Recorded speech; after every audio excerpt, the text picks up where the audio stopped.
They saw my skin before they saw me, before they knew my name, before they knew my dreams, my fears, or the quiet effort it takes to move through a world that already has an opinion about you.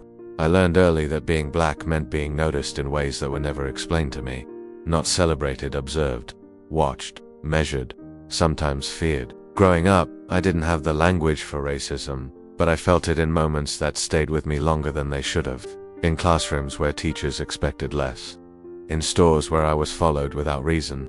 In conversations where my voice had to work harder to be heard. It wasn't always cruel, but it was constant, a reminder that I was different in a way the world Hayden learned how to accept. On an ordinary morning, I stepped outside my apartment with my headphones on. The air cool and the streets quiet as the city slowly woke up. I was heading to the bus stop, thinking about the day ahead, thinking about nothing at all. Yet my body moved with caution. My pace was controlled. My hands stayed visible. My shoulders relaxed on purpose. These weren't conscious choices, they were habits. Survival instincts passed down without explanation. Somewhere along the way, I had learned how to make myself seem harmless, even when I had never been dangerous. As I walked, I felt it again.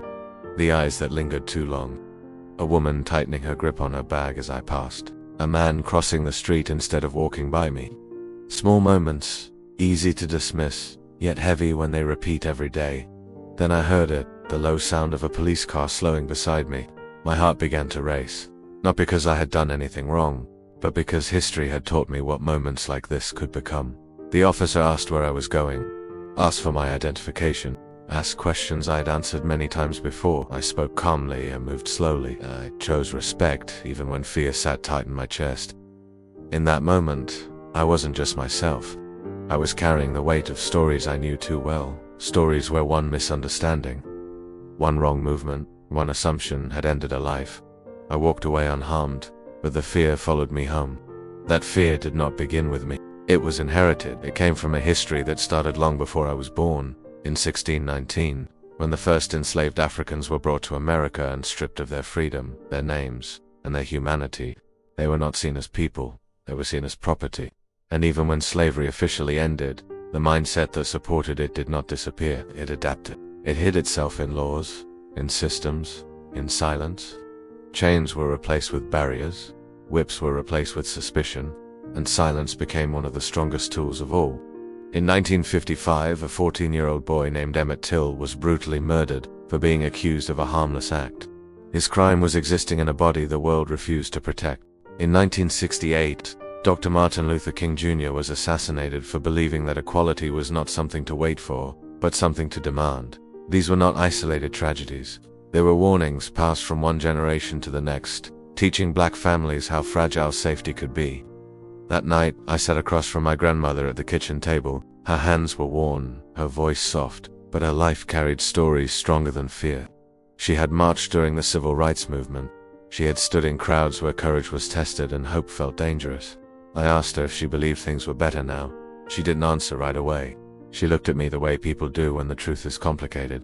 She told me that progress had been made, but not enough, and never without resistance. She reminded me that silence had never protected us. It had only made injustice comfortable. Her words stayed with me. Days later, I turned on a camera and told my story. I didn't shout, I didn't accuse. I spoke honestly. I talked about fear, about being judged before being known, about living in a world where simply existing as a black person could be misunderstood as a threat. I spoke because I realized something important: if we don't tell our stories, others will tell them for us, and they will get them wrong. People listened. Some admitted they had never seen it this way before. Others said they finally felt understood. Stories did what arguments often cannot. They created connection. They reminded people that racism is not just history. It is present in the names we continue to say. George Floyd, Breonna Taylor, Tamir Rice, lives taken not because of what they did, but because of how they were seen. Yet black history is not only pain, it is resilience, it is brilliance. It is strength that refuses to disappear. From Harriet Tubman leading people to freedom, to Rosa Parks refusing to surrender her dignity, to generations of artists, leaders, workers, parents, and dreamers who kept building lives in a world that questioned their worth. Survival itself became an act of resistance. They saw my skin before they saw me. But I kept telling my story until they had no choice but to see my humanity too. Because equality is not a favor, it is a right. And being human should never be a crime.